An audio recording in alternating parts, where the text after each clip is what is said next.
Rick Sanchez is the smartest man in the universe. He has a portal gun. He has a garage full of things that should not exist. He has dragged his grandson across dimensions, outsmarted gods, and survived every single thing the multiverse has thrown at him. And somehow, across 9 seasons of one of the most popular animated shows ever made, the show slowly stopped being about him. Not all at once, not in a way that announced itself. It happened gradually, across years of small decisions made by writers, showrunners, and network executives. Decisions that each made sense on their own, but that added up piece by piece to something nobody who watched the pilot in 2013 would have predicted. Rick is still in the show. He still has mean left in him. But the show named after him no longer belongs only to him. Welcome to Ricktopus. Let's get into it. Section 1. The beginning of the end. How Royland's firing changed everything. Rick and Morty first aired on December 2nd, 2013. From that very first episode, one man was responsible for both of the show's main voices. Justin Roiland voiced Rick Sanchez and Morty Smith at the same time, playing both the grandfather and the grandson in every single scene they shared. He did this across 6 full seasons. While Dan Harmon handled the writing and story structure, Royland was the sound of the show. When you heard Rick's deep, burping drawl or Morty's nervous stammer, that was the same person. 2 characters, 1 voice actor, 6 seasons, and over 1 billion views across the show's lifetime. That all ended on January 24th, 2023. On that date, Adult Swim posted a statement to the official Rick and Morty social media account. The statement was short. It said that the network had ended its relationship with Justin Roiland and that the show would continue without him. No long goodbye, no thank you message, just a clean, final cut. 12 days earlier, on January 12th, NBC News had broken the story that Roiland had appeared in court for a hearing related to charges that had been filed against him back in 2020. He faced 2 serious charges, 1 count of domestic battery with physical injury and 1 count of false imprisonment. The alleged incident involved a woman he had been dating. Roiland had quietly pleaded not guilty to both charges back in October 2020, but the case had stayed out of the public eye for more than 2 years. When it finally became public, Adult Swim moved quickly. 12 days after the story broke, they cut ties completely. Roiland's attorney said at the time that his client was innocent and that the case would be dismissed. That did eventually happen. In March 2023, the Orange County District Attorney's Office dropped both charges, saying they did not have enough evidence to move forward. But Adult Swim had already made their decision. The charges being dropped did not bring Roiland back. By September 2023, separate reports from NBC News detailed additional accusations against him from multiple women, some of whom were minors at the time. Roiland denied those allegations through his legal team, but by that point, his connection to Rick and Morty was already over in every practical sense. Here is where most people's understanding of this story stops, and where the more interesting part actually begins. The common assumption when Roiland was fired was that Rick and Morty would fall apart. After all, how do you replace the voice of both main characters? How do you keep a show called Rick and Morty running when the person who created those voices and helped build those characters from scratch is suddenly gone? Fans were worried. Critics were doubtful. The internet spent months arguing about whether the show could survive. What almost nobody was talking about was the quiet reality that had been developing inside the production for years. Multiple people who worked on the show, speaking to publications including The Hollywood Reporter and The Wrap, confirmed that by the time Roiland was fired, he had already been largely absent from the creative process for quite a while. He was still showing up to record his voice lines, but the writing, the story decisions, the character development, the planning of entire seasons, all of that had been happening without him for a long time. Showrunner Scott Martyr, who had been running the day-to-day production since season 5, put it plainly when he spoke to The Hollywood Reporter. When Roiland left, he only really left by name. That sentence is worth sitting with for a moment. The man whose voice defined the show, whose name was in the title of every episode, had already been separated from the actual creative engine of Rick and Morty before he was ever officially fired. The show had quietly learned to run without him. The firing just made it official. This was not a sudden change. It had been building for years. Roiland himself had spoken openly about stepping back. In a 2021 interview with Collider, he said he had pulled back from directing the other actors starting around season 4. He described handing over more and more responsibilities to other people as the seasons went on. By the time Martyr was fully in charge, Roiland was largely showing up, doing his voice work, and leaving. He was involved in other projects, Solar Opposites, Koala Man, and the Rick and Morty writing room had grown into something that did not depend on him being in the room. The people who built the stories, chose which characters got focus, and decided what the show would be about each season were doing that work without him. What does this mean for Rick as a a character? A lot, it turns out. For the first 6 seasons, Rick was the gravitational center of everything. Every episode, no matter whose name was in the title, eventually came back to him. Jerry's problems were funny because Rick looked down on Jerry. Beth's insecurities were rooted in her relationship with Rick. Morty's growth happened in reaction to Rick. Even Summer's best moments were defined by how she compared to or competed with Rick. The entire Smith family existed in orbit around this one man. The genius, the drunk, the person who could solve any problem but refused to deal with his own. That structure made sense when the man voicing Rick was also the co-creator who had built the character from the ground up. Rick was the show because Royland was the show. When Royland was replaced by Ian Cardone, something changed that was not just about the sound of the voice. The show was now, for the first time in its history, being made entirely by people who were not the character's original creator. Cardone was brought in to sound like Rick, to do the job well, to carry the role forward. And by almost all accounts, he has done that successfully. But the relationship between a creator and a character they built themselves is different from the relationship between a hired actor and a role they were brought in to fill. One of those people has a personal investment in keeping that character at the center of everything. The other person is there to serve whatever the show needs. The show, as it turned out, needed something different. Martyr, speaking to IndieWire about how the creative team approaches each season, said that when they sit down to develop new episodes, stories about Jerry, Summer, and Beth come up just as naturally as stories about Rick and Morty. His exact words, "They never want to leave the family out, and everyone is so strong that it feels natural for a Jerry episode or a Summer episode or a Beth episode to emerge from the process." That is the voice of a showrunner who sees the show as belonging to an entire family, not to one character who happens to have the show named after him. This shift did not happen overnight in Season 7. It had been building quietly through Season 4, through Season 5, through Season 6, all the years when Royland was increasingly absent from the creative room. The writers were already learning to tell stories where Rick was not the only answer to every problem. They were already finding that other characters could carry weight that had always been dumped on Rick by default. By the time Royland was officially gone, the show had been quietly preparing for exactly this moment for years. Season 7 aired in October 2023, less than a year after Royland was fired. The season's opening episode pulled together a huge number of the show's side characters alongside Rick and Morty. Bird Person, Squanchy, Gearhead, in a way that felt almost like a demonstration. Look at everything this show has built. Look at all these pieces that exist independently of any single character. The show does not belong to one person. It belongs to its whole world. By Season 8, the shift was no longer subtle. The season's opening episode centered on Beth and Summer. Individual episodes were built around Jerry, around the Beths, around Morty operating without Rick guiding him. Rick was still there. He was still important, but the show had changed what it thought he was for. He was no longer the engine that everything else ran on. He was one part of a bigger machine. And heading into Season 9, which premieres on May 24th, 2026, the episode titles alone tell a story. Jerbud. There's something about Morty. Salute your Morts. The show is naming its episodes after other characters now in a way it rarely did in the early seasons, when Rick's name or Rick's situation was the center of almost everything. The firing of Justin Roiland did not break Rick and Morty. What it did was remove the last barrier that had been keeping the show from becoming what its writing team had quietly been building toward for years. An ensemble story about a family, where the genius grandfather is one piece of a much larger picture, rather than the only piece that matters. __quote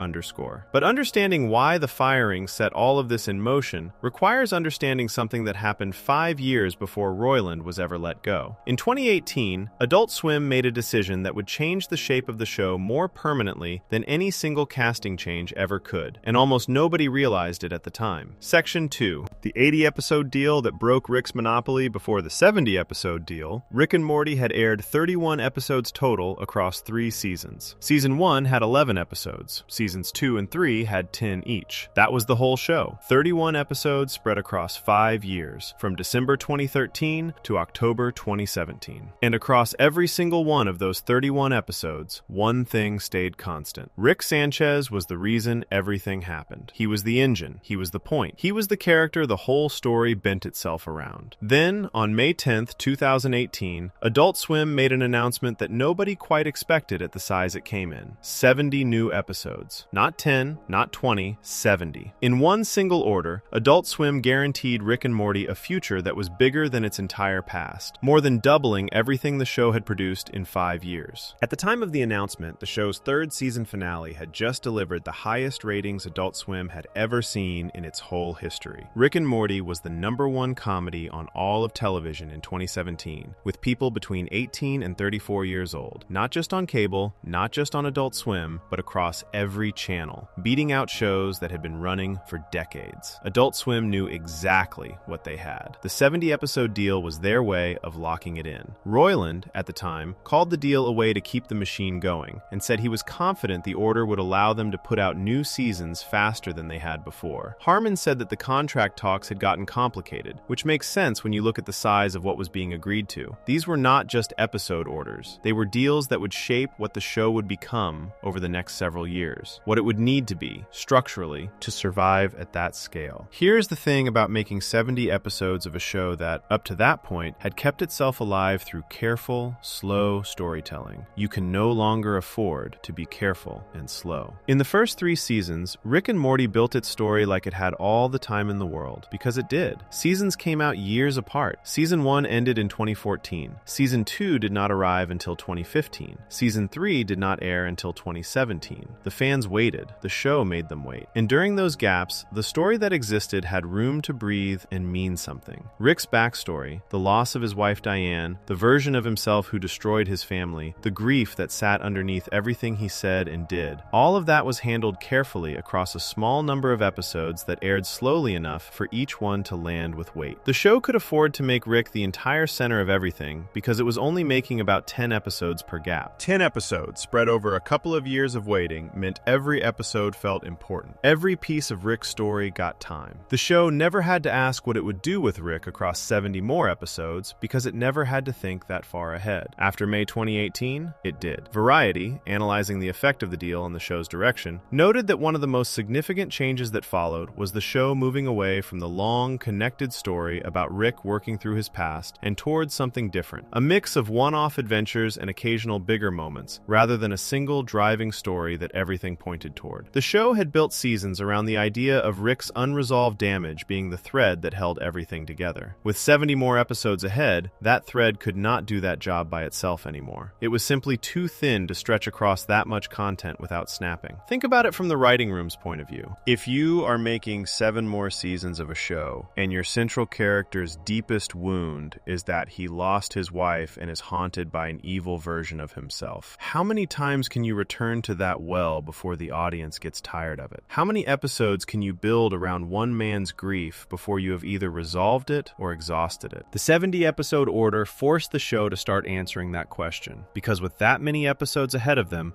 the writers could see clearly that Rick's personal story, as it had been told up to that point, was not going to be enough to fill everything. So the show started doing something it had done only occasionally before. It started leaning on the full family. Jerry had always been the butt of the joke, the husband everyone looked down on, the dad who could not keep up. Summer had been interesting, but rarely given a full episode to carry herself. Beth had been defined almost entirely by her relationship with Rick and her complicated feelings about whether she was a good mother. These were not characters the show had built to lead. They were characters the show had built to support Rick, to react to Rick, to be affected by Rick. That was their purpose in the story. The 70-episode deal did not immediately change that. Season 4 still felt largely Rick-driven. But what the deal did was force the writing room to start thinking about where the other characters could go, because math alone made it obvious that Rick's story could not fill 7 more seasons of 10 episodes each. The numbers did not work. Something had to grow. By season 6 and 7, that growth was visible. Episodes were being built around Summer, around Beth and Space Beth,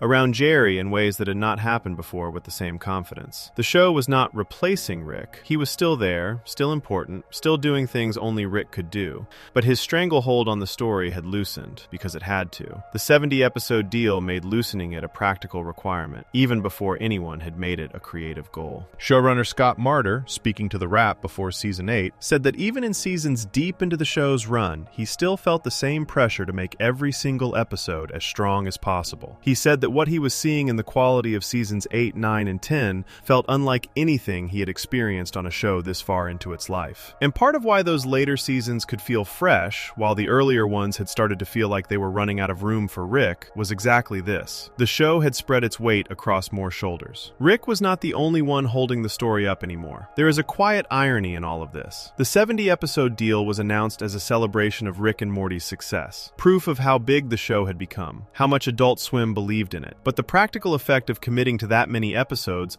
was that the show could no longer survive by making Rick its only answer to every creative problem. It needed Jerry. It needed Summer. It needed Beth. It needed the whole family to become leads in their own right. Adult Swim bought 70 more episodes of a show about Rick Sanchez, and those 70 episodes quietly forced the show to become something bigger than that. Before we move on, if you're enjoying this analysis, please consider subscribing. It helps the channel tremendously. The deal was announced in 2018. The show would not officially lose Royland until 2023, but between those two dates, something was already shifting inside the writing room, and the person most responsible for what it shifted into was not Harmon and was not Royland. It was the man who came aboard as showrunner in Season 5 and changed what it meant to make Rick and Morty on a consistent schedule. Section 3. Scott Martyr takes the wheel, the showrunner shift that redefined the show. Before Season 5 of Rick and Morty aired in June 2021, something important had already happened inside the production that most people watching from home had no way of knowing about. A new person had taken charge of the day-to-day running of the show. His name was Scott Martyr, and the version of Rick and Morty that exists today, the one where the whole family shares the spotlight, where seasons come out on a regular schedule, where the writing room runs like a working machine rather than a series of small fires, is largely his creation. To understand why Martyr's arrival changed things so much, you have to understand what the show was like before he got there. In the early seasons, Rick and Morty worked the way most passion projects work, on the strength of the people at the top and the chaos they were willing to live with. Dan Harmon is famously gifted as a writer. He created Community, a show that is still talked about years after it ended. He built the story structure that Rick and Morty uses for a lot of its episodes. But Harmon is also, by the accounts of multiple people who have worked with him, and by his own admission, someone who makes the day-to-day process of running a television show extremely difficult. A source quoted in a Hollywood Reporter profile of Harmon described him as preternaturally gifted, but also a lunatic. That is not a knock on his talent. It is an honest description of what it is like to work on a schedule with someone whose perfectionism does not naturally fit inside the structure of producing a season every year on time. The results showed up in the gaps between seasons. Season 1 ended in April 2014. Season 2 did not start until July 2015, more than a year later. Season 3 did not arrive until 2017, nearly 2 years after Season 2. And then the gap between Season 3 and Season 4 was the worst of all. Season 3 ended in October 2017. Season 4 did not air until November 2019, more than 2 full years later. That is how the show worked when it was being run without a proper showrunner. Creative, brilliant in stretches, but slow, unpredictable, and impossible to build a steady audience around. Harmon has talked openly about what changed. In a 2022 interview with Screen Rant ahead of Season 6, he described the 70-episode deal as giving the show what he called tenure. He said that having the assurance of a long-term commitment meant the show could finally commit to being professional, and that meant hiring someone to run the shop. He said, "Getting that order was exactly what we needed to grow up." The person the order produced, in Harmon's words, was Scott Martyr. Martyr joined the show while Season 4 was still being finished, and became the full showrunner starting with Season 5. He came from a background in comedy. He had written and produced for It's Always Sunny in Philadelphia across well over 100 episodes, one of the longest-running live-action comedies in American television history. He knew how to keep a show moving. He knew what a writing room needed to stay productive. And, according to Rob Schraub, a longtime writer and friend of Harmon's who has also worked on Rick and Morty, Martyr may be the single most important reason the show still exists at all. Schraub's exact words, published by /Film, "He did not think there would still be a Rick and Morty without Scott Martyr." That is a strong thing to say about a person most casual fans of the show have probably never heard of. The Hollywood Reporter, in a profile of Harmon, described Martyr as bringing a level of professionalism and structure to the production that it badly needed. Since Martyr took over as showrunner, Rick and Morty has released a new season every year. Before he arrived, the show had never once managed that. The gap between seasons was the rule, not the exception. After Martyr, consistency became the standard. Season 5 in 2021, Season 6 in 2022, Season 7 in 2023, Season 8 in 2025. The one-year gap there was caused by the writer's strike of 2023, which affected almost every show in Hollywood, not just this one. Without the strike, the annual schedule would have continued unbroken. As of the beginning of 2026, Martyr told IO9 that the writing of Season 10 was already complete while Season 9 was still heading toward its premiere. The show was running multiple seasons ahead at once. What does all of this have to do with Rick no longer being the main character? Everything. everything, it turns out. When a show runs slowly and unpredictably, with 2-year gaps between seasons, every episode carries enormous pressure to be about the thing that matters most. In Rick and Morty's case, that meant Rick. He was the most interesting character. He was the most popular character. He was the character fans waited 2 years to see again. Under those conditions, it made sense to keep him at the center. The gaps between seasons meant the writers could not afford to spend an episode on Jerry and hope the audience stayed with them. They needed Rick to be the pull every time. When Martyr made the show run on an annual schedule, with seasons already being written while the previous one aired, that pressure changed. The writing room was no longer working in a state of panic, trying to justify a 2-year wait with 10 episodes of Rick being the answer to everything. They were working in a stable environment where they could take risks, try things, and trust that if one episode was a Jerry episode, the audience would come back the following week for something different. Martyr told Screen Rant that the writing room works by putting a lot of ideas on the table and following the best ones, regardless of which character they belong to. His exact words, "The good ones spark more joy than the less good ones, and those are the ones they gravitate toward. A Jerry idea, a Summer idea, a Beth idea, any of those can win in a room that has the space to let them win. That was not possible when the show was running on chaos." Harmon himself confirmed in a 2023 interview with The Wrap that Season 7 represented something he had wanted for a long time, a moment when the behind-the-scenes story of the show stopped running the show. For years, he said, the production pipeline determined what ended up on screen. They made what they could make given the circumstances. With Martyr running things properly, Harmon said, they were finally getting to a place where they could make actual creative decisions about what appeared on screen, rather than just surviving whatever the pipeline produced. That shift, from surviving to deciding, is exactly when a show can start giving characters other than the most obvious one the attention they deserve. In a 2025 interview with Cracked ahead of Season 8, Martyr said directly what had become clear from watching the show. "We never want to leave the family out." He said that while Rick and Morty stories are obviously their favorite, everyone in the family is strong enough that a Jerry episode, a Summer episode, or a Beth episode comes up naturally in the writing room and lands with the same kind of energy. That is the voice of a showrunner who has built a room where no single character owns the entire show.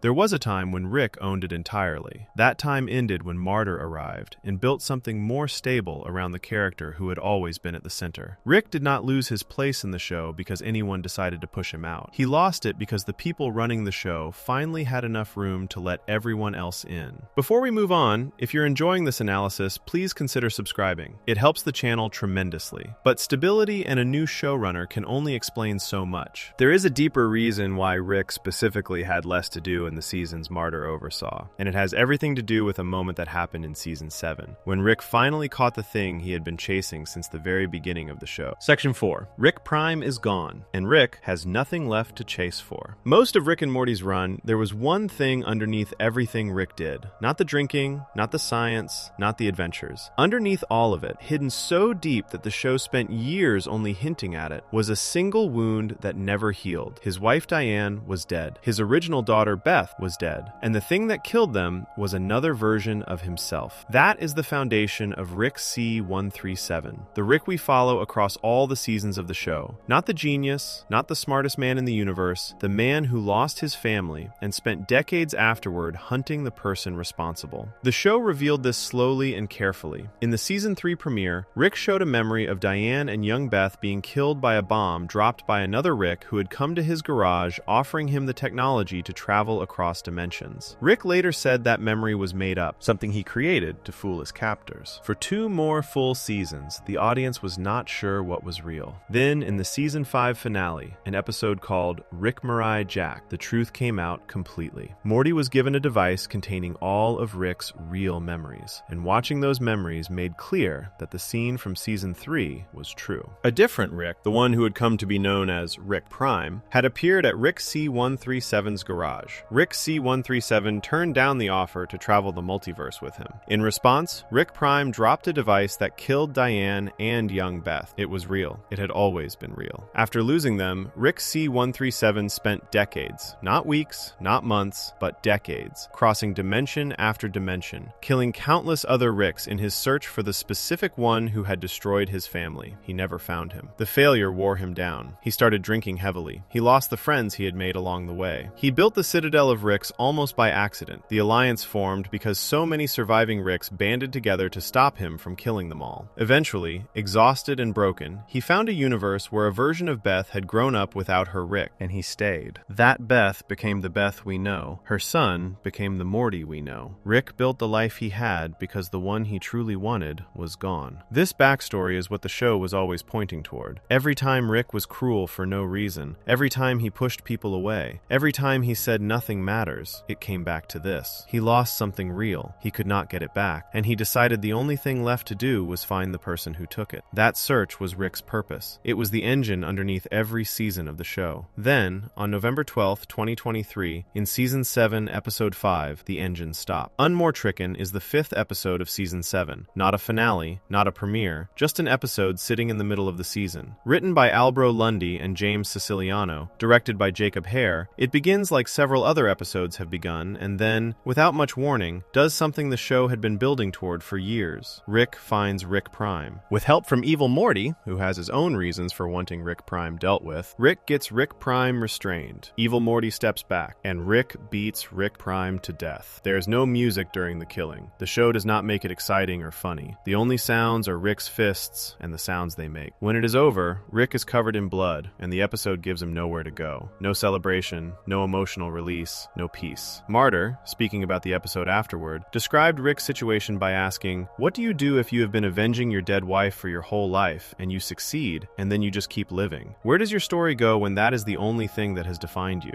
The show already knew the answer. Rick goes back to normal life, and normal life feels like nothing. The episode ends with a scene of Rick watching the family carry on around him, and he looks like a man who has misplaced the only thing that made the day worth getting through. Collider's analysis of the episode noted that for the first time in a very long time, Rick is not using part of his brain to think about Rick Prime, but that the result is not freedom, it is emptiness. His obsession had driven everything he did. Without it, he had a blank canvas and no idea what to put on it. This matters enormously for understanding why Rick is no longer the main character going into Season 9. A character with a mission is a character who can carry a show. Rick, before Unmortricken, had a mission. He was always moving towards something. Every episode could justify putting Rick at the center because Rick was always doing something that connected, even loosely, to the larger story of what had happened to his family. Seasons could be built around him because he was the character in motion. Everyone else, Morty, Beth, Summer, Jerry, existed somewhat in relation to where Rick was in that journey. Killing Rick Prime removed the mission, and Harmon, speaking to Forbes ahead of Season 8, said out loud what the show was now dealing with as a result. His exact words, "The theme of Season 8 might be that people are running out of other people to blame for what is happening to them." Rick solved his problem with his fists, but that result spreads to everyone around him. Morty, for example, can no longer say that Rick is dragging him places against his will. He has been choosing to go for years. Rick can no longer say he is staying in their lives secretly to protect them from Rick Prime. That excuse is gone. Everyone has to face what they actually are now, without the excuse of Rick Prime hanging over everything. Martyr, in the same Forbes interview, put it even more directly. Season 8 is putting a spotlight on Rick and the Beths, he said, because Rick is now figuring out how to actually be in their lives for real, not as cover for a revenge mission he was running in the background, but as a father and a grandfather who is genuinely choosing to stay. That is a different kind of story. It is a smaller story in some ways, and a smaller Rick story means there is more room for everyone else. The post-credit scene at the end of Unmortricken makes this point quietly and devastatingly. After Rick Prime dies, the show cuts to a different story, the widow of Slow Mobius, a minor character who was erased by Rick Prime during the episode. She sets out on the same kind of revenge journey that defined Rick's whole life, but instead of spending decades hunting and failing, she meets someone else who is going through the same loss. They stop chasing. They build something together. They move on. It is the life Rick could have had. It is the ending to the revenge story that Rick never got, shown to the audience while Rick goes back to his garage covered in someone else's blood and staring at nothing. Rick did not lose his place at the center of the show because the writers got tired of him. He lost it because the show killed the thing that made him the gravitational center of every story. Without a purpose driving him, Rick becomes one part of a family that is still very much figuring out what it is. And that family, it turns out, has been waiting a long time for room to be seen. Quote, _3__. But there is another layer to this story that almost nobody was watching for in Season 7. While Unmortricken got all the attention, a different episode in that same season quietly set a record, and what that record revealed about the show's future direction was far more telling than anything Rick Prime's death could say on its own. Section 5. Season 7 gave us the first episode with no Rick at all. Everything up to this point in the story has been about things happening around Rick. A firing, a deal, a new showrunner, a death. But Season 7 did something that none of those external events could do on their own. It proved, inside the show itself, that Rick and Morty could exist without Rick Sanchez in it at all. For the first 69 episodes of Rick and Morty, across every single season from 2013 through the first 7 episodes of Season 7, one thing had never happened. Rick had never been fully absent. There had been episodes where he had a smaller role. There had been episodes where Morty or Summer did most of the heavy lifting. But Rick was always there, in a line of dialogue, in a brief scene, referenced by another character, visible somewhere in the background. He was always part of the episode, even when the episode was not really about him. Episode 70 of the show, which aired on December 3rd, 2023, broke that rule completely. The episode was called Rise of the Numbericons, the Movie, the 8th episode of Season 7. Rick did not appear. Not once. Not in a background shot, not in a mentioned conversation, not in a single line from another character. The official Rick and Morty wiki confirmed it plainly. This is the first episode of the series to not feature Rick in any way or even mention him. The episode follows Morty getting dragged into a war between letters and numbers after his math teacher, Mr. Goldenfold, gets pulled into an adventure with the rapper Ice-T, who in the world of the show is secretly an alien from a planet made entirely of letters. Jerry, Beth, and Summer also did not appear. The entire cast of the main family was absent except for Morty, who spent most of the episode in a secondary role while Goldenfold and Ice-T led the story. It was, by every measure, the most Rick-free episode the show had ever attempted. The audience noticed immediately,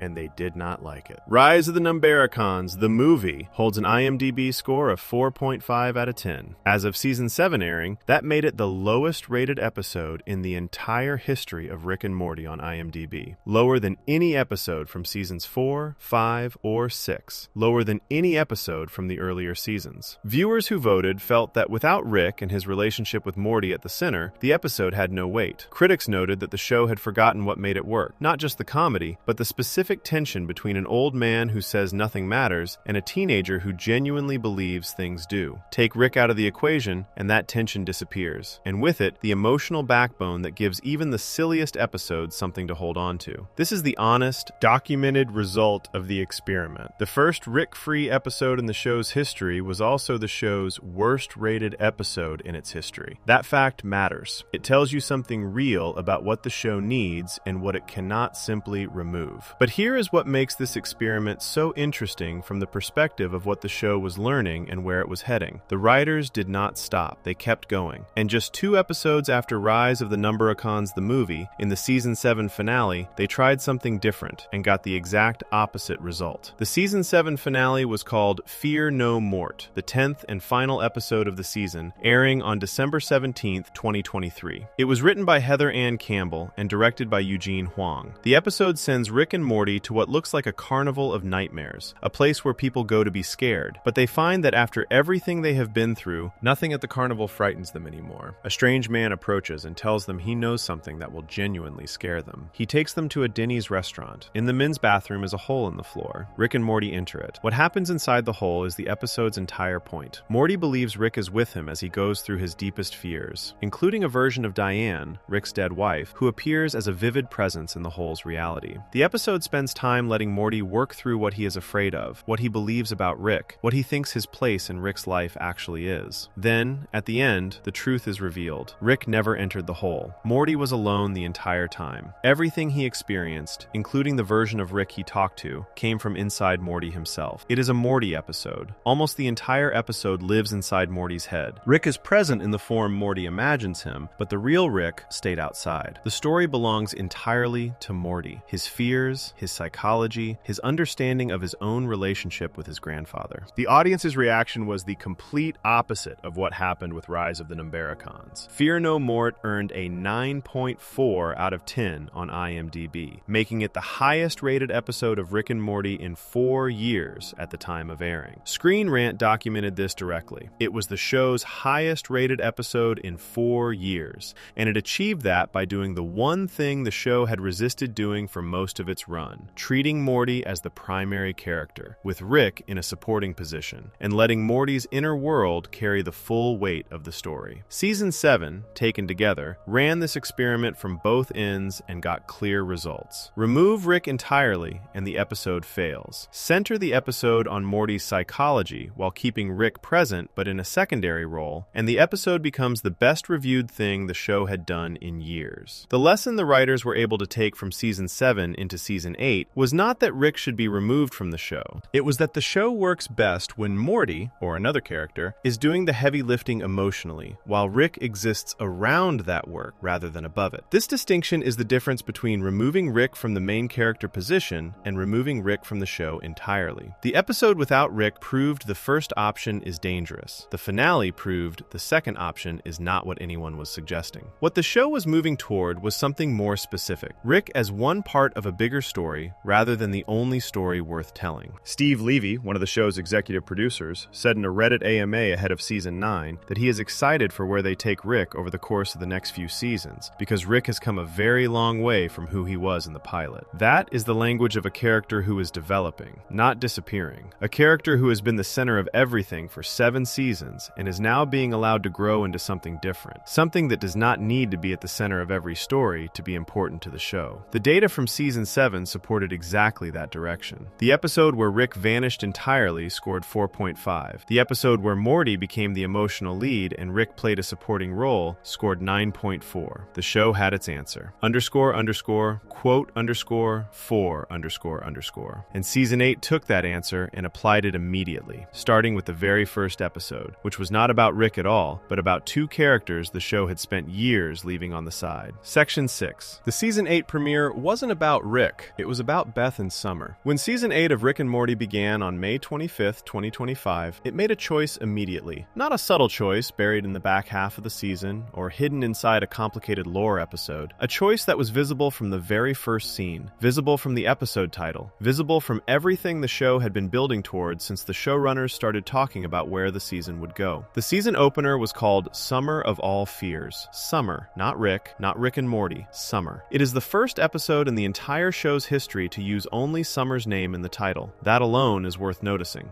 For the first 8 seasons, episode titles had almost always leaned on Rick or Morty by name, or on the show's broader universe. Summer getting her name alone in a season premiere title was not an accident. Here is what actually happens in the episode. Rick has placed Morty and Summer inside a fake reality, a simulation, as punishment for repeatedly taking his phone charger without returning it. While the punishment was meant to be brief, Rick fell asleep. Because time moves differently inside the simulation, Morty and Summer were trapped there for the equivalent of 17 years. By the time they get out, Summer has the mind of a successful adult business leader who spent her simulated years building a technology company and changing the world. Morty has the mind of someone who lived through a war, dying repeatedly because the simulation kept bringing him back, watching people around him die permanently, carrying the mental damage of years of violence in what should have been his teenage years. Rick plays a role in setting this situation up and eventually in resolving it. But the episode is not about him. The episode is about what happens between Beth and Summer once Summer comes out of the simulation as a mentally grown adult while still being physically a teenager. Screen Rant, writing about the episode after it aired, made the observation directly. Out of all the pairs in the show's entire cast, Beth and Summer have been the most neglected. That is a documented fact about the show's history. In all the years of Rick and Morty, the relationship between a mother and her teenage daughter had been almost entirely left on the side. Beth and Summer appeared together in episodes, but their dynamic, what they actually felt about each other, what their relationship actually was underneath the surface, had never been given a real episode to live in. Summer of All Fears gave it that episode, and it did so by using Rick's technology as the thing that created the situation, while keeping Rick himself in the supporting role that the story actually required. He built the simulation, he fell asleep, he created the problem. But the episode's emotional center, the part that the writers spent time on, the part that required actual character development, belonged to Beth and Summer. When Summer comes out with a 34-year-old's mind and memories, she and Beth go out and try to connect as equals for the first time. The result is uncomfortable. Adult Summer is condescending in a way that teenage Summer never managed. She looks at Beth's life and finds it lacking. She cuts Beth down without meaning to, turning the usual dynamic completely upside down. Beth, who has spent years talking down to her daughter from a position of adult authority, suddenly finds herself on the receiving end of of that same feeling from a version of her own child. The show is examining something it had never examined before, the complicated reality of what Beth and Summer's relationship actually is when the usual distance between them is removed. Showrunner Scott Martyr, speaking to IndieWire about how this episode came together, said the season opener was heavily influenced by the HBO show Succession. That show, which ended in 2023, was built almost entirely on the complicated and damaging relationships between parents and children in a powerful family. Martyr said that Succession made the writing team excited about doing something grounded, with adult versions of Summer and Morty. He also said the seed of the episode came from the idea of putting Summer into a situation where she could live all the way to adulthood, develop real independence and real skill, and then come back to being a teenager and see what that collision produced. It is not a Rick idea. It is not a Rick story. The episode uses Rick's invention as the starting point, and then walks away from him to follow two characters the show had spent years not developing. The episode also connects to the bigger theme Harmon and Martyr described ahead of Season 8 in their Forbes interview. Harmon said the season's theme might be that everyone is running out of other people to blame for what is happening to them. In Summer of All Fears, that plays out specifically for Beth. Without Rick Prime giving Rick a secret mission, without Rick's chaos constantly reshaping the household around his needs, Beth has to actually look at her relationship with Summer as something she is responsible for, not something that happened to her because of Rick. The same applies to Summer. She cannot explain her relationship with her mother as something Rick's presence caused. She has to face it on its own terms. Rick is present in the episode. He is not absent the way he was in Rise of the Numbericons. He makes jokes, he does things, he has scenes. But when the episode is over and you think about what actually happened and why it mattered, you are thinking about Beth and Summer. Rick was the background. They were the story. Martyr's words to IndieWire about the whole season, spoken around the time the premiere aired, make this explicit. He said, "We never want to leave the family out." He said everyone is so strong that it is just natural in the writing room for a Jerry episode, a Summer episode, or a Beth episode to come up and demand to be made. He said Season 8 is putting a spotlight on Rick and the Beths, meaning Rick is working out how to be in their lives as a real presence rather than as someone running a secret operation in the background. That is a fundamentally different Rick story than the one the show told for its first 6 seasons. In those seasons, Rick's reason for being in the family's house, for staying, for tolerating Jerry and being around for Beth, was partly connected to his revenge quest. With Rick Prime dead, that connection is gone. Now Rick has to be in Beth's life just because he chooses to be, and working out what that actually means is what Season 8 gave him. The show gave Rick a question, not a mission, and while Rick was sitting with that question, the season used its first episode to show what the rest of the family was doing when they finally had room. Adult Swim's own promotional material for Season 8 made the shift visible in the most direct way possible. The official description for the season listed the characters in this order. Look out for adventures with Summer, Jerry, Beth, and the other Beth. Rick was not listed by name. Morty was not listed by name. The promotional description for a show called Rick and Morty led with 4 other characters before the show's title characters appeared. And when they did appear, it was in the phrase, "You can't keep Rick and Morty down for long," as if they were almost an afterthought, a guarantee rather than a headline. __quote_5__. The Season 8 premiere confirmed that this was not accidental. It was a deliberate statement about what the show had become and where it was going. But the summer premiere was just the beginning. A few weeks into Season 8, something happened that was even more pointed. An episode that was entirely about a character the show had spent years treating as a joke, written and received in a way that made clear the joke was finally over. Section 7. Jerry got his own episode, and it was Season 8's highest rated. Of all the things that have changed in Rick and Morty over the past few seasons, the most surprising might be this. Jerry Smith is now capable of carrying the show's best episode. Jerry has been the punching bag since the very first season. The joke of Jerry is simple and consistent. He is not smart enough, not interesting enough, not capable enough to keep up with anyone around him. Rick despises him openly. Beth has spent years questioning whether she made the right choice staying with him. Morty and Summer have watched him fail at nearly everything he attempts. Even the show's setting has a dedicated facility, the Jerry Baree, a daycare-like location for Jerrys across the multiverse that exists specifically because Jerrys are considered such a low priority that they need somewhere to be safely stored while more important people do more important things. For a large portion of the show's run, Jerry was the joke. Not a character who sometimes told jokes, but the actual punchline himself. His presence in an episode usually meant one of two things. Either Rick was about to look smarter by comparison, or the writers needed someone to occupy the B plot while the real story story happened somewhere else. Jerry was functional. He was occasionally funny, but he was never the point. Season 8 changed that, and the audience responded in a way that nobody could have predicted. When Season 8 premiered on May 25th, 2025, Jerry was not in the first episode at all. He was absent from the second episode and the third episode as well. By the time episode 4 arrived, Harry Belden, the voice of Morty, acknowledged in an interview with Bleeding Cool that fans had noticed and were unhappy about it. His exact words, "He had seen a little bit of noise online about people being upset about the lack of Jerry in the first 3 episodes. This was not a minor thing. The audience had watched enough of Jerry over the seasons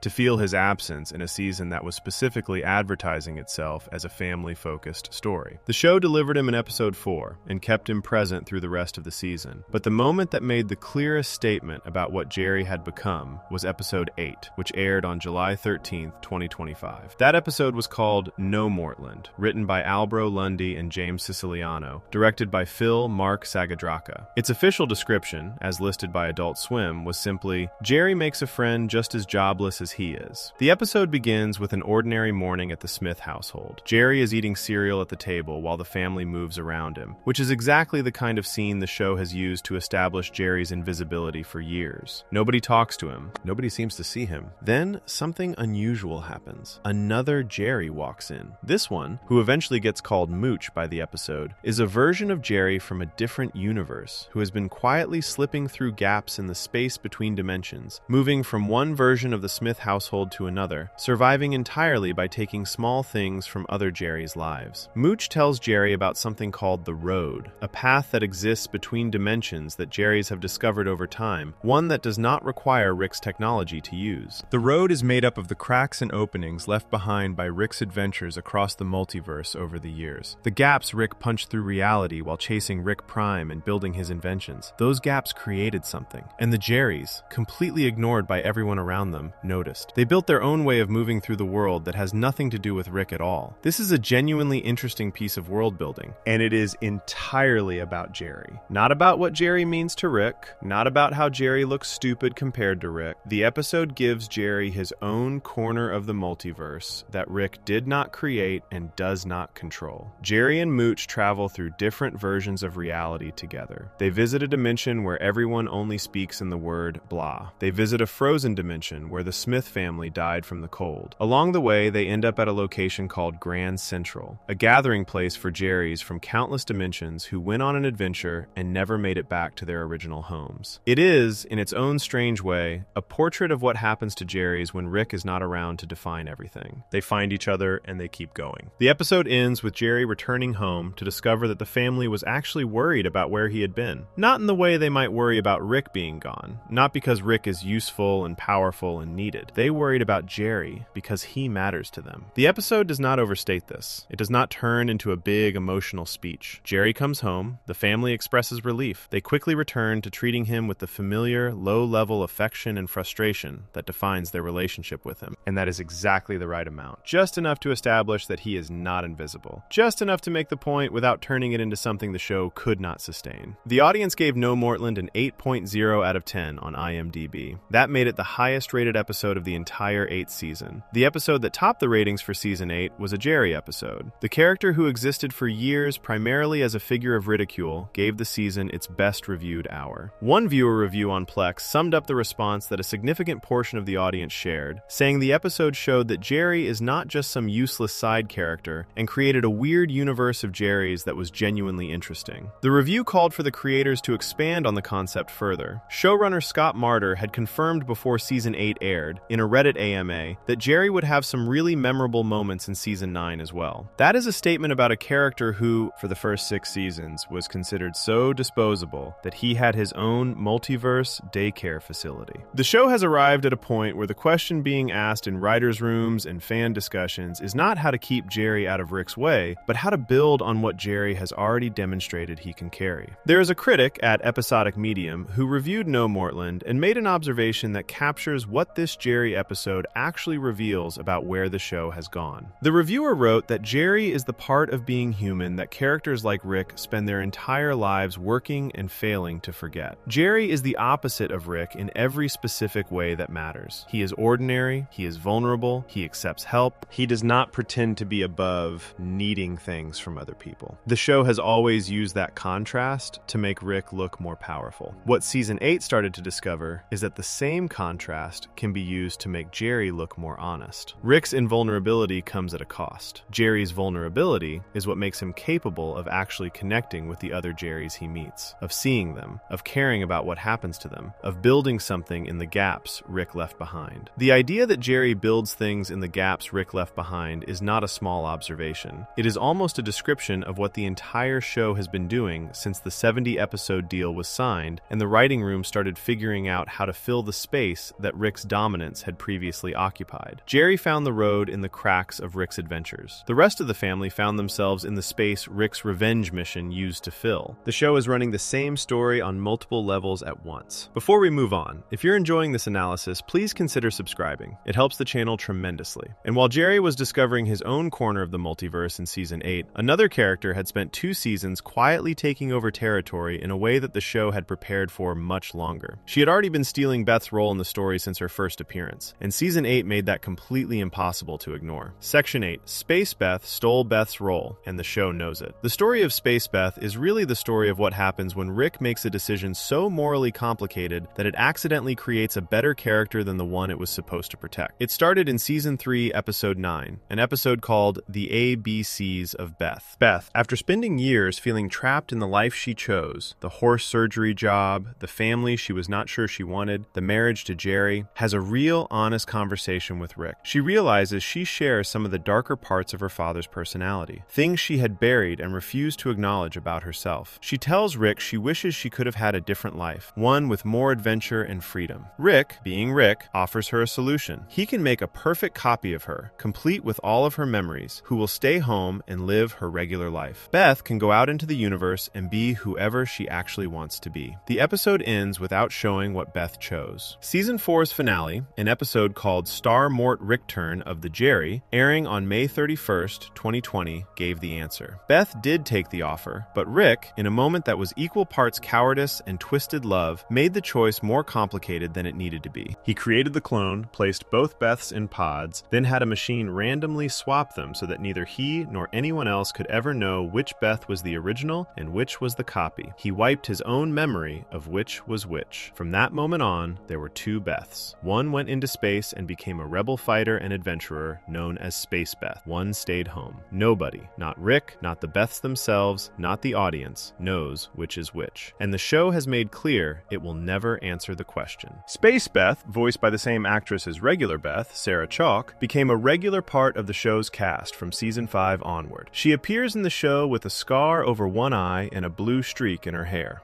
She joined a group called the Defiance, which fought against the Galactic Federation. She became one of the most wanted people in the galaxy. She is physically fearless in a way that the Earth version of Beth rarely gets to be. She is adventurous. She is competent. She is, in many ways, everything that Beth always wished she could be. And Rick created her, which means everything interesting about Space Beth traces directly back to one of Rick's most morally questionable acts. The show does not miss the irony of this. Collider, covering Season 8, observed something that had been building since Space Beth's introduction. Ever since her debut in the Season 4 finale, Space Beth has increasingly taken the role that the original Beth once had. The Beth who stays home has slowly lost the dramatic weight her character carried in the first 3 seasons. In those early seasons, Beth's story was one of the most interesting in the show. Her complicated feelings about Rick, her doubts about the choices she had made, her relationship with Jerry, the question of whether she was a good mother. Those stories had weight. They mattered. They gave Sarah Chalk real material to work with. From Season 4 onward, as Space Beth became more prominent, the Earth Beth began to drift. Space Beth was doing the adventurous things. Space Beth was the one having meaningful storylines with Rick, the daughter who actually went out into the universe, who could keep up with them, who represented what Rick actually wanted in a daughter. Earth Beth, meanwhile, became more of a background presence in her own family's story. Season 8 made this visible in the clearest possible way. The second episode of the season, Valkyrik, which aired June 1st, 2025, was centered on Space Beth. She is on a mission to take out a Gromflemite queen for the Defiance, the rebel organization she works with. Something goes wrong. Someone else got to the queen first, and Space Beth is now stranded in a dangerous place with no way out, so she calls Rick. The episode is about their relationship, a father and the version of his daughter who actually lives the life he romanticizes. TV tropes documented that Morty was completely absent absent from Valkyrie, making it the first episode of the entire series where Morty did not appear at all. Summer, Earth Beth, and Jerry also did not appear. The whole episode belonged to Space Beth and Rick. The Rick and Morty wiki also confirmed something important about Valkyrie. It was in this episode that Space Beth officially changed her name from Beth Smith to Beth Sanchez. She took Rick's last name. The Earth Beth, the one who married Jerry, is still Beth Smith, but Space Beth is now Beth Sanchez, Rick's daughter, by name, in a way that the Earth Beth never became. The name change is one detail, but it says a great deal. Space Beth is the child who accepted Rick's identity as her own. Rick's note to Bird Person in the Space Beth wiki, documented from the show's own canon. Rick mentioned to Bird Person that he is trying not to screw up the bond he is building with Space Beth, because they are actually connecting as father and daughter. But the show's emotional investment, in which Beth is growing closer to Rick, has a clear answer in Season 8. Season 8, Episode 6, The Charixis Case of Benjamin Button, also centered on Beth and Space Beth. The official episode description described Beth's humdrum workday being contrasted with Space Beth's day of adventuring throughout space, directly showing the gap between the two Beths and what their lives have become. Earth Beth is at work doing horse surgery, something the show has used as shorthand for her unfulfilling life since Season 1. Space Beth is out living the kind of story the show wants to tell. The contrast is the point. The episode is literally framed around the difference between the life Beth is stuck in and the life Space Beth gets to live. This is one of the more quietly significant things Season 8 did. It admitted, through the structure of its episodes, that Rick created something that changed the balance of the family. Space Beth was supposed to be a resolution for Beth, a way for her to have the life she wanted without losing the life she had. What she actually became was a separate, more dramatically interesting version of the character, who gradually pulled the show's attention toward herself and away from the woman she was copied from. And Rick is aware of it. The show is aware of it. The producers named 2 episodes of Season 8 around Beth and Space Beth specifically. They gave Space Beth her own father-daughter episode that excluded every other main cast member. They gave her a new name, Sanchez, not Smith. They are telling the audience something through all of these choices. The Beth who left became someone. The Beth who stayed behind is still figuring out what that means. Before we move on, if you're enjoying this analysis, please consider subscribing. It helps the channel tremendously. What Space Beth's rise reveals about Morty's story is just as interesting. Because while Space Beth was taking over Beth's role from Season 4 onward, Morty was quietly developing into something the show had been building towards since its very first episode, without anyone quite noticing how far he had come. Section 9. Morty's growth is the real season-to-season story. Now, for 10 years, Morty Smith existed in one defined role. He was the nervous one, the one who got dragged into things, the one whose job was to react to whatever Rick was doing. He was 14 years old, easily frightened, bad at school, and permanently unsure of himself. These were not flaws the show was fixing,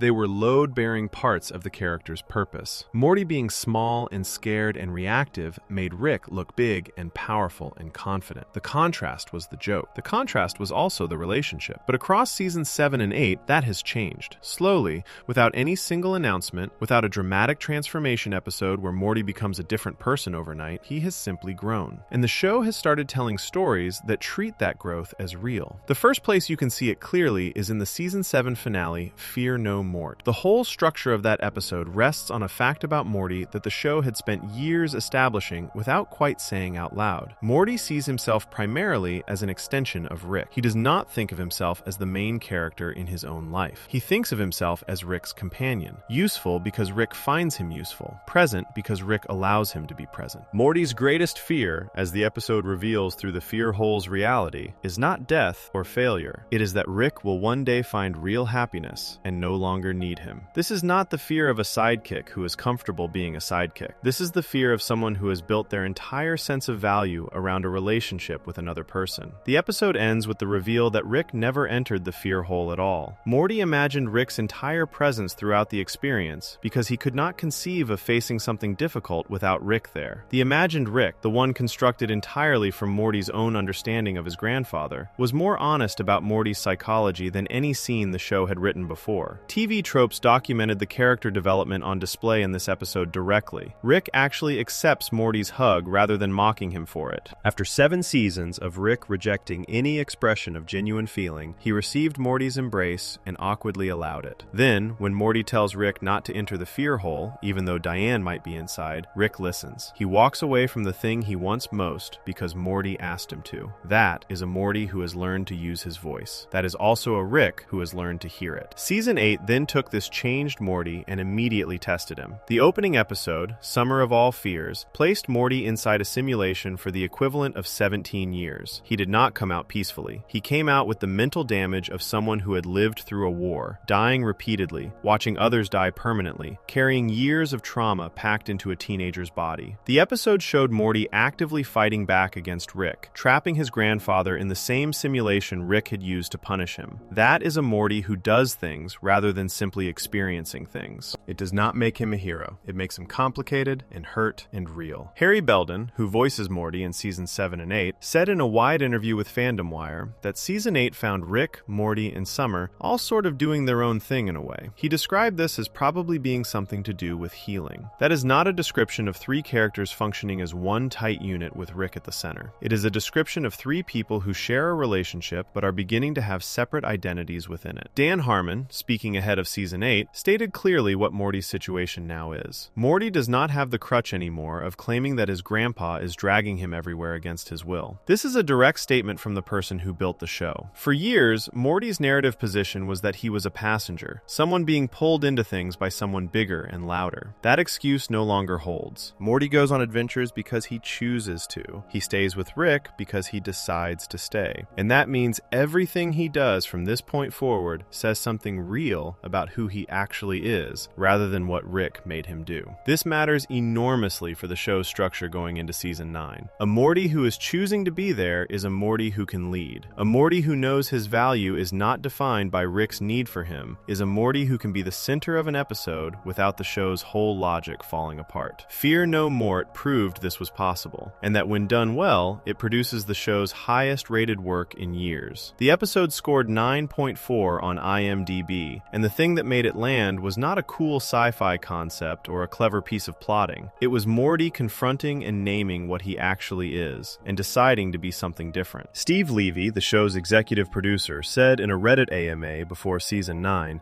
that he is excited for where they take Rick over the next few seasons, because Rick has come a very long way from who he was in the pilot. That statement applies just as strongly to Morty, even if Levy did not specifically name him. The Morty in the pilot was a nervous boy who threw up in a field and begged his grandfather not to make him swallow alien seeds. The Morty in season 8 is a person who has simulated 17 years of adult experience, who trapped his grandfather in his own device, who leads the story rather than following it. The distance between those two versions of the character is one of the most significant things that has quietly happened in the show during the post-Royland era. What makes this growth matter even more is that it shifts the show's central relationship in a meaningful direction. When Morty was purely reactive and Rick was purely dominant, the show had one story available to it. Rick pulls, Morty follows. Now that Morty has developed into someone with his own point of view, his own fears he has faced and named, his own choices, rather than just Rick's instructions, the relationship has become something richer. Harmon describes season 8 as finding Rick taking emotional risks as a result of the changes around him, with that growth being not always linear and sometimes producing messy moments. The messy moments now involve two people who both have real stakes, rather than one person making decisions and one person reacting to them. Harry Belden said in the same Fandom Wire interview that what he loves most about season 8 is that the show's creators have confirmed the series has enough storytelling potential to go on far longer, because the world is so limitless and the character possibilities are so wide open. He is describing a show that has learned through the post-Royland seasons that Rick and Morty does not need Rick to be the only interesting thing happening at any given moment. Morty has earned his own interesting things to happen. The family has earned their own stories. And because of that, the show can keep going without running out of material, even after the story of Rick's revenge was fully told and closed. Season 9's episode title list, which includes There's Something About Morty and Salute Your Morts, signals that Morty's story continues to be built alongside the family's stories, and not simply as a reaction to whatever Rick is going through. A title like There's Something About Morty suggests Morty at the center of something, the subject of the story, not the object of someone else's story. __quote _8 ___. But while Morty's growth is the most visible change in the show's central relationship, the most direct evidence that the whole argument made in this essay is true did not come from an episode at all. It came from the people making the show, in statements so clear and specific that there is no way to interpret them as anything other than a direct description of what Rick and Morty has become. And what they said about Season 9 makes the picture unmistakably clear. Section 10. Season 9's episode titles tell the story before a single episode airs. Season 9 of Rick and Morty premieres on May 24th, 2026. As of today, not a single full episode has aired. The audience has seen one short sneak peek clip released by Adult Swim on February 4th, 2026, and a second clip released on March 12th, 2026. That is essentially all the show has revealed about what Season 9 actually contains. No full trailers with episode footage, no detailed plot breakdowns from anyone who has seen the season, no reviews. The season does not exist for viewers yet in any meaningful sense. But there is something that does exist. 8 of the 10 episode titles for Season 9 have been confirmed and made public through the Rick and Morty wiki and official sources. They are released out of order, meaning audiences do not know which title belongs to which episode number in the season's run. The 8 confirmed titles are Erickerhead, Jarebud, Mort Gully, The Last Rick Forest, Rick Days, 7 Nights, Rick Foo Hustle, Salute Your Morts, Sericnity, 2019, and There's Something About Morty. Those titles are not neutral. They are telling you something real about the season before a single minute of it has aired. Look at the pattern carefully. Of the 8 confirmed titles, 2 center specifically on Jerry by name. Jarebud is a Jerry episode by the title alone. Jer is simply short for Jerry, and Bud means a friend. A title that directly echoes the Season 8 episode No Mortland, where Jerry made a friend from another dimension, and the show gave him its highest rated episode of the season with a score of 8.0 on IMDb. The show learned from that episode that Jerry can carry a story. Jarebud suggests they are going back to that well and going deeper. 3 of the 8 titles center on Morty by name or by a version of his name. There's Something About Morty, Salute Your Morts, and Mort Gully, The Last Rick Forest. All carry Morty's identity in modified form.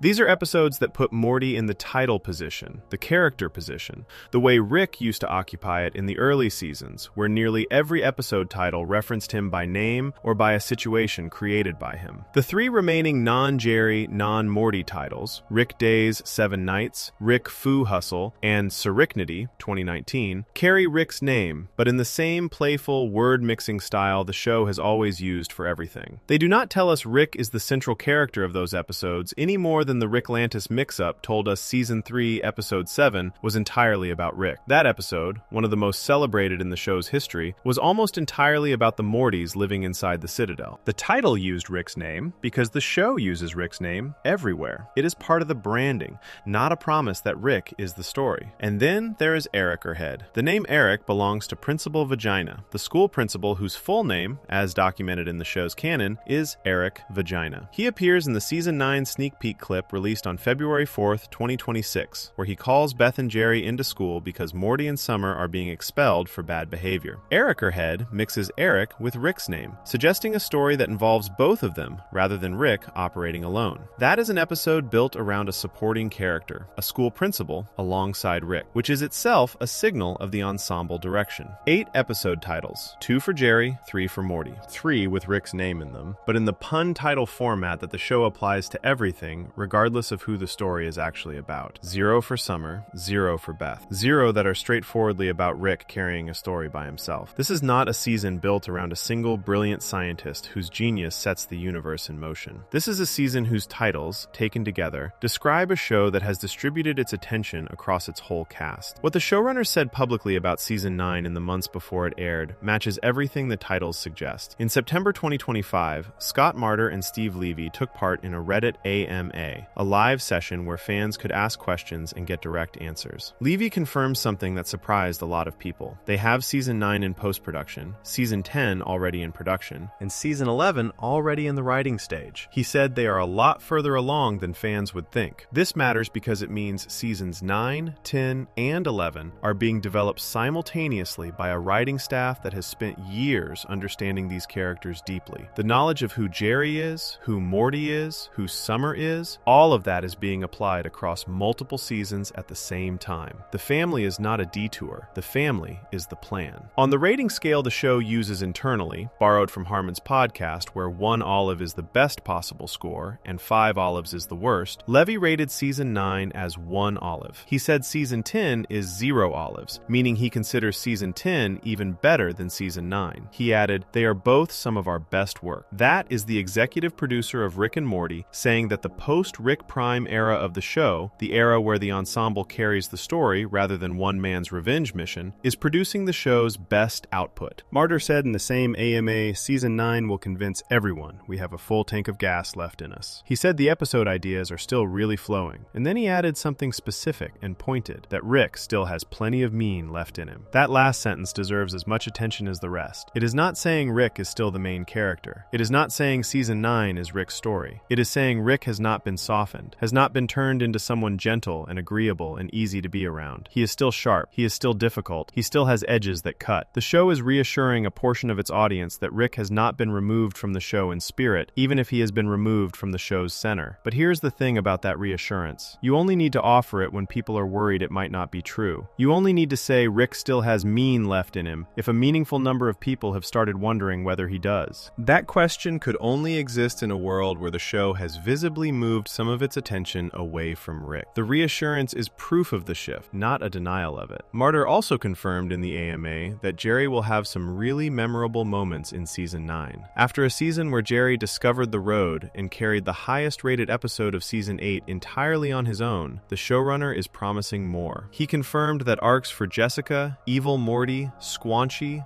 Bird Person, and Bird Daughter are coming. He answered yes in all capital letters when asked if those characters would return. He said Season 9 has a cool episode dealing with false reality in a totally different way from how Fear No Mort handled it in Season 7. Every one of those answers is about someone other than Rick. Jessica is Morty's long-standing love interest whose story has never been given the space it deserves. Evil Morty is the character who broke free of Rick's version of the universe entirely and now holds a weapon capable of destroying anyone Rick has ever loved. Squanchy and Bird Person are Rick's oldest friends, but Bird Person now has a daughter, Bird Daughter, who is her own character with her own story potential. Confirming arcs for all of them in Season 9 is not a confirmation that Rick's story is done. It is a confirmation that the show has decided to pay off storylines that belong to the wider world rather than to Rick alone. The sneak peek clip released on February 4th, 2026 is a small window into what Season 9 looks like, but even in its brevity, the structure of it says everything about where the show has landed. Principal Vagina calls Beth and Jerry into school because Morty and Summer have been causing trouble serious enough to get them expelled. Beth and Jerry sit across from the principal, like any two parents called in about their kids. Morty and Summer show no respect during the meeting. Summer mutes the adults using technology, treating them like background noise. When Rick shows up, he turns Principal Vagina into a carrot using a device he brought with him, which resolves the immediate crisis. And then Beth turns directly to Rick and tells him he has turned her children into spoiled people who do not respect anyone around them. That scene, in about 90 seconds of animated footage, contains everything this essay has been arguing for 12 sections. Beth and Jerry are the ones who are called. The meeting is about their children. Rick shows up and does something absurd and effective. And then Beth, not the principal, not Morty, not Summer, holds Rick accountable for the effect he has had on the people around him. She sees what his presence does, and she says something real about it. That is the structure of a family show. Rick is a force acting on the family. The family has opinions about that force and says them out loud. That is completely different from the structure of a Rick show, where Rick acts on everything and everyone reacts to him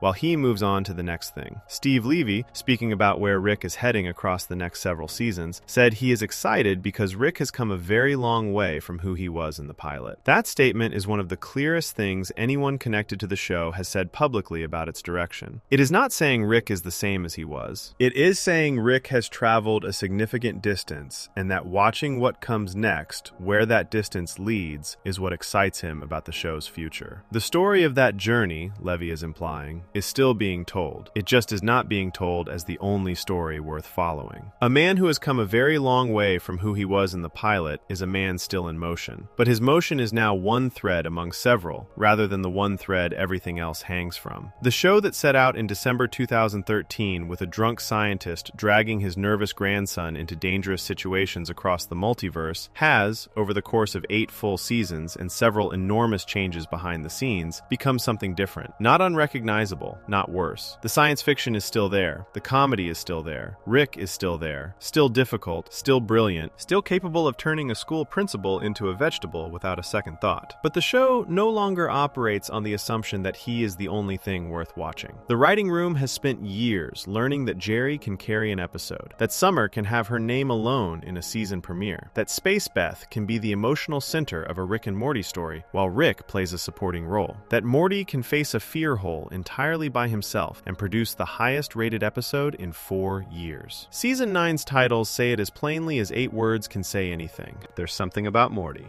Bud, salute your morts. The show is ready for what it has been quietly becoming, and the showrunners are not hiding it. They are announcing it in interviews, in AMA answers, in episode titles released months before the season airs. There is one final piece of the argument that completes it completely. It is not in the titles. It is not in the AMA answers. It is in the season 8 finale itself, an episode called Hot Rick, which did something with Rick's last connection to Diane that changed what every season after it will have to work with. And what it revealed about where Rick goes from here is the clearest possible explanation for why the show he anchored for 7 seasons can now belong to everyone around him. Before we move on, if you're enjoying this analysis, please consider subscribing. It helps the channel tremendously. The whole family has things worth watching now. And the showrunners clearly know it, because there is one more piece of evidence that makes the argument completely undeniable, and it comes from the people running the show saying it themselves, in their own exact words, in interviews published and documented and available for anyone to read. That is what Section 11 is about. Section 11. The showrunners said it themselves. There is a specific kind of proof that sits above analysis and above interpretation. It is the kind where the people actually making the thing you are analyzing say, in plain words, what they are doing and why. That proof exists for the argument this video has been building across 10 sections. The showrunners of Rick and Morty have said, in documented interviews published and available for anyone to read, exactly what the show has become. Not in vague terms, not in language that requires reading between the lines. In plain, direct statements that describe a show that has shifted from one character's story to a whole family's story. What follows is not reading between the lines. It is reading the lines themselves. In an interview with IndieWire, published the day after the Season 8 premiere on May 25th, 2025, Scott Martyr was asked how the writing room approaches building a season. His answer was direct and specific. He said, "We have just found we never want to leave the family out. Obviously, our favorite stories are about Rick and Morty, but everyone is so strong that it is just so natural in the cooking up of ideas that a Jerry one, or a Summer one, or a Beth one will pop up. We get together in a room, and the most exciting idea comes in on any given day, and that will win the day." Sit with that for a moment. The showrunner of Rick and Morty just said that in the writing room, Jerry episodes, Summer episodes, and Beth episodes come up as naturally as Rick and Morty episodes. And when they do, they win the day. Not because someone decided the show needs to be different, not because of a network note or a fan complaint or a creative crisis, because those ideas are simply that strong. The writing room has reached a point where the whole family generates story equally, and the best idea on any given day is the one that gets made, regardless of which character it belongs to. That is not the description of a show built around one man. That is the description of an ensemble. In the same IndieWire interview, Martyr went further. He described Season 8 as being influenced by the HBO show Succession, a show built entirely around the complicated, painful relationships between a powerful father and his adult children. He said Succession made the writing team excited about doing something grounded, with adult versions of Summer and Morty. He also said that Season 8 has a nice light arc that touches on Rick dealing with being home, figuring out what's next, and what it means in terms of his relationships with the family. A light arc, not a driving story, not the season's engine. A quiet undercurrent running through episodes that are mostly about other people. Harmon, in the same general period, speaking to Forbes, said what he thought the central theme of Season 8 was. His exact words: "If there is a theme to Season 8, it might be that people are running out of other people to blame for what is happening to them." He then traced this through every family member specifically. Rick can no longer say he is in the family's lives covertly to hunt Rick Prime. Morty can no longer claim his grandfather is dragging him everywhere against his will. Jerry and Beth have long since stopped blaming each other for the lack of things they wanted from their lives. Everyone is accountable now. Everyone has to face their own situation without a convenient excuse pointed at someone else. And that accountability, Harmon said, trickles down from Rick to everybody. A theme that trickles down from Rick to everybody is not a Rick story. It is a family story. Rick is the starting point of the theme, because his revenge mission ending is what removed the last excuse everyone else was using. But the theme itself belongs to every member of the Smith family equally. Jerry has to stop being the invisible man waiting to be noticed. Summer has to stop being the teenage girl reacting to everyone around her. Beth has to stop being the woman defined entirely entirely by her complicated feelings about her absent father. Everyone faces themselves. Rick is one of them, not the only one. After Season 8 ended in July 2025, Martyr spoke to Cracked in a detailed interview about what the season had accomplished and where the show was going.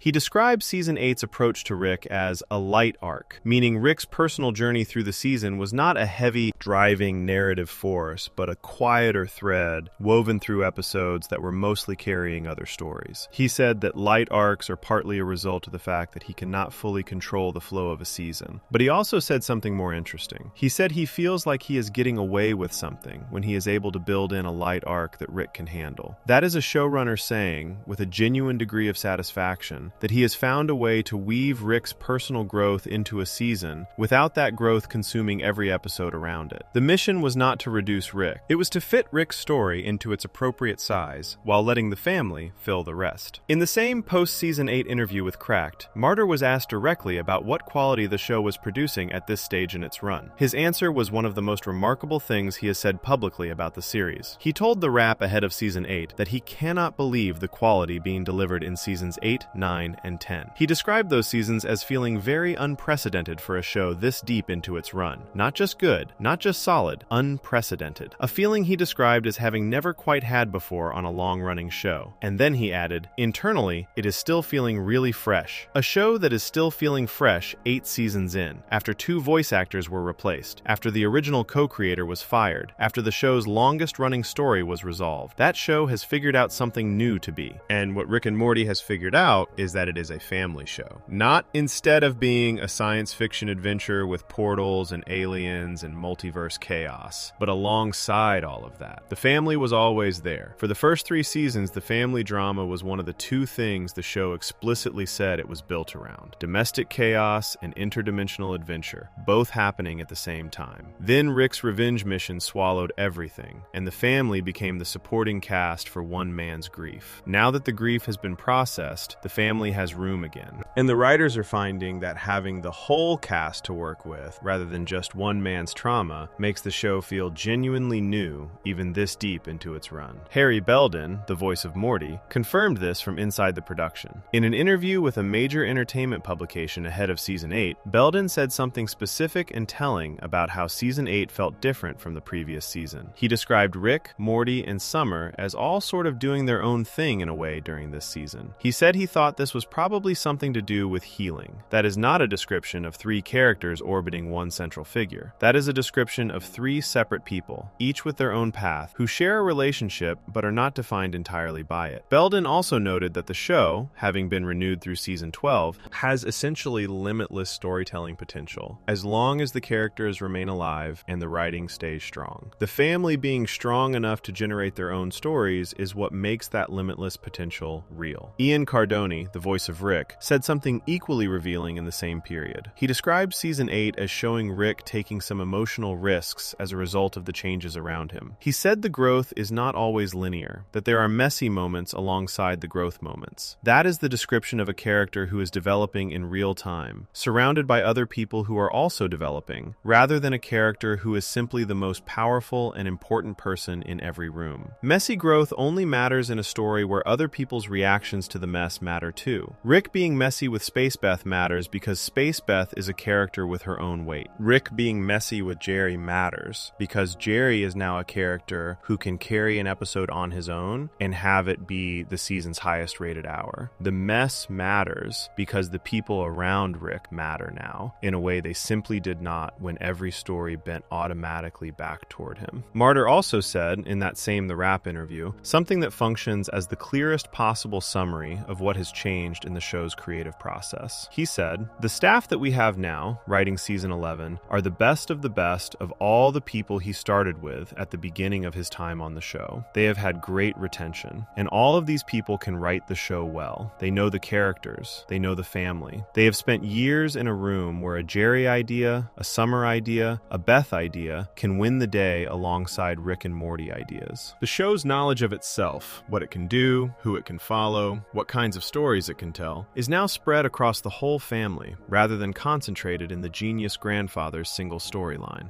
That concentration used to be both the show's strength and its ceiling. When Rick's mission was the only engine, the show could do extraordinary things within that engine. Pickle Rick works because Rick's avoidance of therapy is the core idea. Unmortrican works because Rick's revenge is the core idea. But the ceiling was always there. You can only go so many times to the same well before it runs dry. The well ran dry in Season 7, Episode 5, when Rick Prime died. And rather than going looking for a new big villain to replace him, the show did something smarter. It spread out. It looked at the whole family and found that each of them had their own wells that had barely been touched. There is one more thing, Martyr said, after Season 8 concluded, that closes the argument as cleanly as anything else in this video. He was asked directly about what the show had done with Rick, about the decision to give Rick a light arc rather than a major driving story in Season 8. Martyr said, "Rick is figuring out who he is without revenge to motivate him." That sentence is the whole argument in 12 words. Rick spent 7 seasons being motivated by something external: the loss of his wife, the hunt for the person who took her, the mission that gave every day a direction and a purpose. Even the episodes that were not directly about Rick Prime still carried the weight of that mission. Rick was always pointed at something: his anger, his cruelty, his unwillingness to get close to people. All of it connected back to that original wound and the purpose he had built around it. Even the audience understood this. Even the fans who celebrated Pickle Rick understood, on some level, that the pickle was a symptom of something real. Now the mission is gone. And what Martyr is describing is a Rick who has to sit with the question of who he actually is when nothing external is forcing him to be anything. He does not have a villain to hunt. He does not have a purpose handed to him by his own grief. He has a daughter who needs a father. He has a woman named Bug Ann who wants him to meet her family. He has Morty, who now goes on adventures by choice rather than because he has no option. He has a house full of people who are also figuring out who they are without the excuse of Rick's drama giving them someone to orbit around. That is not a smaller story. It is actually a harder one. A man defined by a mission is easy to write because the mission tells you where every scene is going. A man without a mission, learning in real time what kind of person he wants to be. That story requires the whole family around him to work. It requires Jerry finding the road. It requires Summer being the season premiere's lead. It requires Beth confronting her relationship with her memories of her mother. It requires Morty deciding to be more than Rick's grandson. The show needed all of them to grow simultaneously, because Rick's growth only makes sense in a context where the people around him are no longer defined entirely by what he needs from them. Rick still has mean left in him. The showrunner said so. He still turns principles into carrots. He still drags people into dangerous situations and builds things that should not exist. The show is not trying to sand down the sharpest parts of its most famous character, but it has figured out something that makes all of those sharp parts land differently than they used to. When Rick makes a mess, the mess happens to people with their own stories, and that changes what the mess means. The show named for Rick and Morty still belongs to both of them, but it belongs to Jerry, to Summer, to Beth, to Space Beth, and to every corner of the family they have all built together inside a house next to a garage where the universe lives. That is what 12 seasons of the show are going to explore. And the people making it are not hiding that fact. They are saying it plainly, in interview after interview, season after season. The only thing left to do is watch. Before we move on, if you're enjoying this analysis, please consider subscribing. It helps the channel tremendously. And the final piece of the argument, the one piece that requires looking not at what has happened, but at what is clearly coming, is the Season 8 finale itself, which did something with Rick's relationship to his past that no one quite expected, and that changes what every episode after it will have to reckon with. Section 12. The Season 8 finale was about memory. Rick and Beth, not Rick C137. Hot Rick, the 10th and final episode of Season 8, aired on July 27, 2025. It was written by Albro Lundy and James Siciliano, and directed by Brian Kaufman. It is the 81st episode of Rick and Morty overall, and it is the clearest possible statement the show could make about where Rick Sanchez sits in the story now. Not through anything that is removed from him, not through anyone pushing him aside, but through what the episode actually gives him to do, and what it gives everyone else to do instead. The episode begins with Rick in bed with a woman named Bug Ann, a character he met in the Season 8 episode Valkyric. She is an alien from the Defiance, the same rebel organization Space Beth works with. In the opening scene, Bug Ann invites Rick to a family ceremonial event, a barbecue at her family's home. Rick is reluctant. Bug Ann identifies why. Rick still has not moved on from Diane. Even after killing Rick Prime, even after gaining the revenge that defined decades of his life, the grief for his wife is still sitting there, unresolved, making him unable to commit to anything or anyone new. She knows this. He knows this. And the episode is going to be about what Rick does with that knowledge. Here is where the story gets complicated and specific. The Omega device, the weapon that Rick Prime created and used in Season 7 to erase all versions of Diane across every reality, did not just kill every version of Diane that existed, it also damaged the memories that Rick and his daughter Beth had of her. Rick and Beth both struggle to fully remember Diane because the weapon that destroyed her also corrupted the mental record of her that existed inside their minds. This is not a small detail. This is the foundation of the entire Season 8 finale. At the same time, there is a character called Memory Rick. Memory Rick is a version of Rick that was stored inside Bird Person's mind. A warm, loving, idealized impression of Rick from years past. The Rick that Bird Person remembered rather than the broken man Rick actually became. Memory Rick had previously ended up inside Jerry's head during an earlier Season 7 episode. When Season 8's finale begins, Memory Rick is still living inside Jerry's mind and has been quietly altering Jerry's memories of Rick to make them warmer and more loving, giving Jerry a version of Rick as a father-in-law who was kind and present and good. Jerry has been walking around with a falsely improved memory of Rick without knowing it. Rick notices immediately that something is wrong. Jerry's behavior and the things he says about Rick do not match reality. Rick locates Memory Rick inside Jerry's mind and removes him, placing him inside what the show calls a brain ant farm, a contained space where Memory Rick can exist without affecting anyone else's actual memories. Rick then resets Jerry's memories to remove the false ones Memory Rick had planted. So far, this is a Rick-driven plot. Rick found the problem, Rick solved it, Rick moved on. But then he does something that changes the direction of the whole episode. While examining the memories inside his own mind, Rick locates the last surviving memory he has of Diane. The Omega device destroyed almost everything, but one memory of her, tucked deep inside his mind, still exists. Looking at it, he makes a decision. He builds a device that lets him enter his own memories. He travels down to where that last surviving image of Diane lives, and he removes it, transfers it out of his own mind, so that he can be free of the grief it carries. His note to himself, which he finds when he wakes up from the device, explains what he did. He removed the memory of Diane to be more emotionally available, more open. Then he immediately calls Bug Ann and agrees to go to her family event. For a moment, this looks like Rick solving Rick's problem. Rick identifies his pain, Rick removes it, Rick moves forward. It looks like the kind of thing the old Rick would have done, a technological fix for an emotional wound, clean and efficient and slightly cold. But Memory Rick has not given up. When Rick placed Memory Rick inside the brain ant farm, he did not account for the fact that Memory Rick has almost the same genius and creative ability that he does. Memory Rick is an impression of Rick at his most capable. So Memory Rick figures out how to escape from the ant farm. He rebuilds and rebuilds until he has a device of his own. And when he gets out, he does not go after Rick. He goes looking for Diane. He finds her, or a version of her, inside Beth's mind. Because Beth also has fragmented, damaged memories of Diane from the Omega device's effects. Memory Rick breaks into Beth's mind and finds what is left of Diane there. He tries to bring Diane's memory to life, to restore her, to create a living version of the woman he has built around. And in doing so, he sets off a chain of events that begins tearing Beth apart from the inside. The memories inside Beth's mind become chaotic. Conflicting versions of things she experienced fight each other. She loses the ability to tell what is real. She becomes obsessed with the idea that she must save her family from the chaos inside her own head. She drives a car recklessly off a cliff. Rick and Space Beth barely manage to save her. And then, in the episode's most quietly devastating moment, Beth tries to take her own life, believing it is the only way to stop the memories from hurting the people around her. Rick talks her down. He is present with her in a way the old Rick rarely managed. He tells her that her memories of Diane, fragmented and damaged as they are, still hold real love in them. He tells her that Diane, the real Diane who raised Beth before Rick left the family, loved her. He does not solve the problem with a gadget. He sits with his daughter and says what she needs to hear, and it is enough to bring her back. This is the real story of the Season 8 finale. Not Rick's grief, not Rick's technological fix. The story is Beth, her relationship with her father, her relationship with the mother she barely remembers, the weight of being the daughter of a man who was absent for so long and then returned. The story is Space Beth, who is also Beth's daughter in the strange way the show has built their relationship, and who was nearly killed by the chaos Memory Rick caused inside Earth Beth's head. The story is the two Beths trying to survive something Rick's actions set in motion. Rick is in every scene. He is active, he matters, but he is not the emotional center of the episode. Beth is. The ending of the episode confirms this in the quietest possible way. After everything is resolved, after Beth's mind is reset and Memory Rick's chaos is cleaned up, Rick does something the audience does not expect. He does not destroy Memory Rick. He puts puts Memory Rick and Memory Diane, both of them, together, inside a pod and sends them into a quiet, empty patch of space to live out their existence with each other. He tells Memory Rick to stay away from the family. Memory Rick and Memory Diane agree, and Rick watches them go. He is watching a version of himself get the happy ending he will never have. Memory Rick, the warm, loving, idealized impression of who Rick might have been, gets to exist with Diane. The real Rick, Rick C137,